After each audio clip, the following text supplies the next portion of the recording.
Ketika istriku lelah dan menyerah. Percuma menyesal. Part 18 di mana aku tersentak saat tersadar. Tanganku terikat selang infus dan badanku terasa kaku. Sepertinya aku berada di rumah sakit batinku. Aku berusaha mengingat lagi apa yang terjadi padaku hingga aku bisa berakhir di tempat ini. Seketika ingatanku membawa ketika pria selingkuhan Nafisa memukul aku beberapa kali hingga aku tak sadarkan diri. Ah, sial, decakku kesal. Badanku terasa sangat kaku, tak bisa banyak bergerak karena terikat selang infus. Permisi, seorang perawat datang, membawakan aku makanan dan minuman. Setelah perawat tersebut pergi, aku segera memakan makanan yang sebenarnya tak memiliki rasa itu. Namun, aku tak punya pilihan lain. Ponselku entah di mana, apalagi dompetku. Mungkin tertinggal di mobil karena aku terburu-buru menemui Nafisa dan selingkuhannya. Malam ini, aku habiskan hanya dengan merenung. Merenungi kehidupanku hingga menjadi seperti ini. Dulu, hidupku memang kekurangan. Namun, semenjak aku menikahi Nafisa semuanya berubah. Ia mampu mengelola keuangan meski aku hanya memberikan jatah yang tak seberapa. Bahkan, semua bisa ia atasi tanpa mengeluh sedikit pun. Harusnya aku bersyukur atas semua yang telah Allah berikan untukku tapi, aku malah berulah. Namun, sekarang sudah tak berarti, penyesalan yang sudah tak ada gunanya lagi. Nafisa sepertinya sudah sangat membenciku, ia bahkan tak berusaha membelaku saat pria yang bersamanya menghajarku. Bagaimana dengan Aisyah putriku? Terselip tanya dalam hati, bagaimana bisa aku terlalu sibuk dengan hatiku sendiri? Selama ini, aku bahkan tak pernah memperhatikan tumbuh kembang putriku sendiri. Tak pernah ada kontak batin antara aku dan Aisyah, bahkan, mungkin Aisyah tak akan mengenaliku sebagai ayahnya jika Nafisa tak menyebutku ayah di depan putriku. Air mata tiba-tiba menetes, setelah mengingat semua kecerobohan yang sudah aku lakukan selama 10 tahun. Aku menangis, meratapi semua kesalahan yang mungkin tak akan pernah termaafkan. Seandainya bisa aku ulang kembali waktu yang telah berlalu, akan aku jaga keluargaku dengan baik. Pagi ini, aku kembali terjaga karena seorang perawat mengganti botol infus. Selamat pagi Bapak Hamdan, menurut dokter Bapak sudah bisa pulang sore ini ya, jelas perawat tersebut sembari tangannya cekatan mengganti botol infus. Aku hanya mengangguk, iya sus, terima kasih, ucapku datar. Setelah memastikan foto infus terpasang rapi, perawat tersebut pergi meninggalkan ruang rawat inap tempat aku dirawat. Pernah mendengar suara perutku yang sudah keroncongan, aku segera menyantap makanan yang tadi juga dibawa oleh suster ke dalam kamarku. Dengan lahap aku menyantapnya karena memang aku merasa sangat kelaparan, mungkin karena pengaruh obat. Baru saja satu suap makanan masuk ke dalam mulutku, seseorang masuk ke dalam kamar tempat aku dirawat. Gea. Mataku membulat saat mendapati seseorang yang tiba-tiba masuk di dalam kamar tempat aku dirawat dan orang lain itu tak lain adalah Gea, selingkuhanku. Mas, mata kita terlihat berkaca-kaca, ia nampak khawatir dengan keadaanku. Namun siapa yang membawa dia kemari? Apa ada yang memberitahukan tentang keadaanku, tapi siapa? Dia mendekat, ia berusaha memeriksa keadaanku, luka di pelipis bahkan bekas darah yang mengalir dari hidungku. Kamu gak apa-apa kan Mas? Tanya Gea. Ia menangis, sepertinya ia memang sangat mengkhawatirkan keadaanku, tapi entah mengapa sikap niat sama sekali tidak membuat hatiku bergetar. Aku baik-baik saja, siapa yang memberitahukanmu? Tanyaku curiga. Seketika Gea seperti mengingat sesuatu. Nafisa, lirihnya. Nafisa? Apa mungkin Gea bertemu dengan Nafisa? Bagaimana bisa kamu tahu semua dari Nafisa? Di mana kamu bertemu dengannya? Cercaku. Gea nampak gugup, bahkan ia mengalihkan pandangan ke arah lain seperti ada sesuatu yang ia sembunyikan. Enggak mas, aku cuman ingin periksa kesehatan, kebetulan bertemu dengan Nafisa, katanya Aisyah sedang dirawat dan dia juga cerita jika kamu baru saja mengalami musibah, jelasnya. Aku enggak apa-apa kok, nanti sore juga aku sudah bisa pulang, kamu jangan khawatir, ucapku. Gea mengusap air matanya dan mengambil makanan yang ada di pangkuanku untuk menyuapkan padaku. Sudahlah Ge, aku tak mungkin lagi bisa seperti itu, mungkin jalan terbaik untuk kita memang harus berpisah, aku ingin memperbaiki semuanya dengan Nafisa, ucapku sembari menahan tangannya. Mata nanar itu kembali berkaca-kaca, air matanya menggenang seolah siap jatuh kapan saja. Ada sedikit iba dalam hatiku. Namun perasaan itu hanya sekedar rasa kasihan, tak ada lagi cinta untuknya. Sekarang pulanglah. Maaf, aku hanya ingin menata kembali hidupku, memperbaiki semua kesalahan yang sudah terlalu jauh aku lakukan, imbuhku. Gea melangkahkan kaki perlahan menuju pintu keluar, langkahnya seakan berat meninggalkan aku di sini.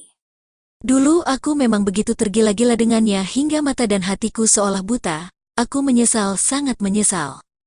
Pria yang berkelahi dengan kamu bukanlah selingkuhan Nafisa, dia adalah orang kepercayaan Erika, seorang wanita yang kini hidup bersama dengan Nafisa, ucap Gea sebelum ia benar-benar keluar dari ruangan tempat aku dirawat. Hatiku semakin kacau, artinya Nafisah memang tidak pernah mengkhianatiku. Pikiranku salah, ya Tuhan, satu lagi kesalahanku terhadap wanita yang selalu sabar menghadapiku. Aku terlalu sibuk dengan diriku sendiri, dengan hatiku, hingga aku lupa bahwa Nafisa dan Aisyah membutuhkan aku. Laki-laki macam apa aku ini yang hanya mementingkan diri sendiri, bahkan aku tak bisa memberikan kebahagiaan pada anak dan istriku. Aku segera mencabut selang infus dan berniat menemui Nafisa di ruangan tempat putriku dirawat. Aku ingin setidaknya mengucapkan maaf dari hatiku yang paling dalam agar ia mau memaafkan aku, meskipun aku tahu hal itu terlalu mustahil. Kesalahan yang begitu besar, kesalahan yang fatal, aku tahu tidak akan semudah itu Nah bisa memaafkan aku, apalagi menerima kembali diriku. Aku berjalan menuju resepsionis untuk menanyakan ruang tempat anakku dirawat. Tanpa persyaratan yang sulit, seorang suster memberitahukan di mana Aisyah dirawat. Segera aku menuju ke ruangan tersebut. Meski rasa perih di wajahku belum sepenuhnya sembuh, aku tetap berusaha menemui Aisyah sebelum ia pergi dari rumah sakit, dan akan semakin sulit untukku menemuinya. Tok tok tok, assalamualaikum, sapaku dari luar. Aku terus merapikan rambut dan kerah bajuku yang sepertinya terlihat berantakan karena perkelahian itu. Waalaikumsalam, jawab seseorang sembari membuka pintu. Ya, dia Nafisa. Matanya membulat sempurna saat melihat aku berada tepat di hadapannya. Kamu ngapain kesini, Mas? Tanya Nafisa sembari melirik ke sana kemari. Naf, aku hanya ingin menengok putri kita, ucapku datar. Nafisa mundur beberapa langkah lalu membiarkan aku masuk tanpa menutup pintu. Maaf Mas, Nafisa perlu banyak istirahat.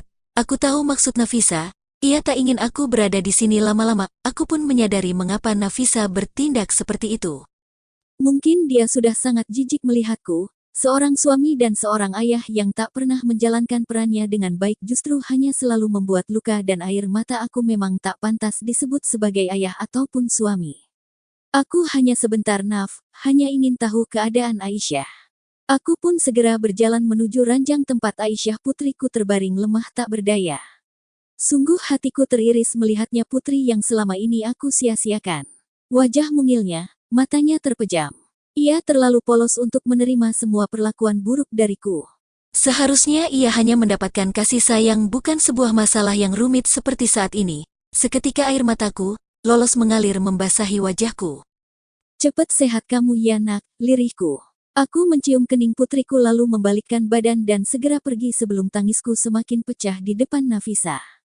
Aku melangkah menuju ruang rawat inap tempat aku dirawat. Sore ini aku sudah bisa pulang, namun kapan aku bisa bertemu dengan putriku lagi?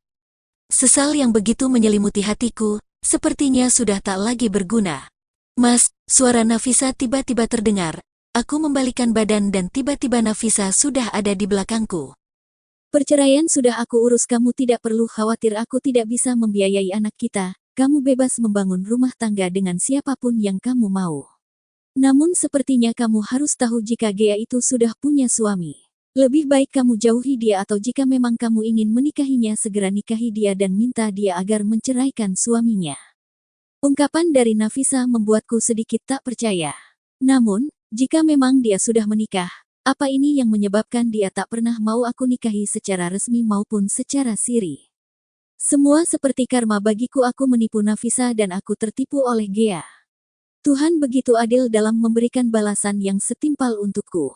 Aku tak mampu lagi untuk menahan Nafisa, tapi entah mengapa begitu berat aku melepaskannya.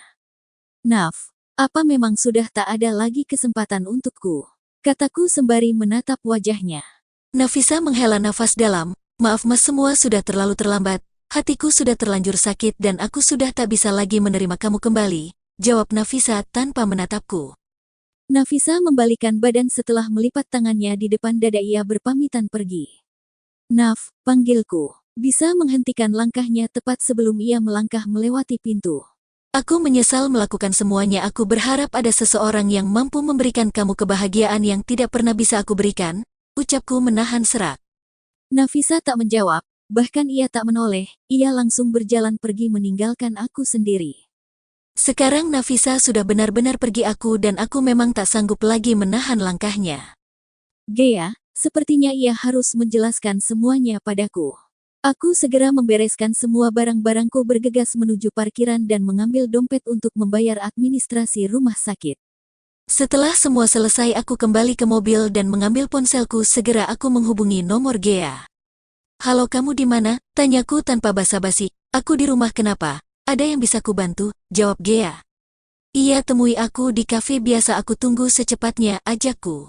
Aku segera menutup sambungan telepon tanpa menunggu ia menjawab.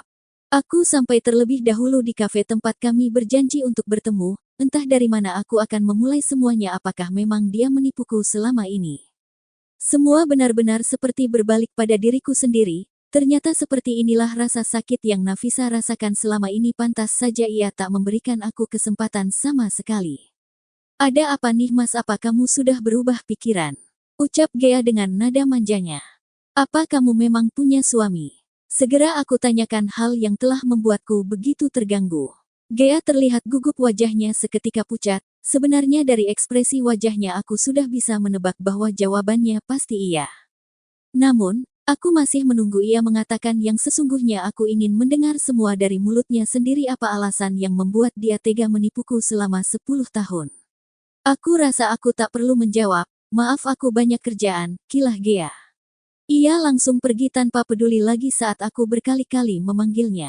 Baiklah, keputusanku meninggalkan Gea adalah keputusan yang benar. Saat ini aku hanya ingin membenahi diriku sendiri agar lebih pantas setidaknya untuk Aisyah, putriku. Ini berpisah.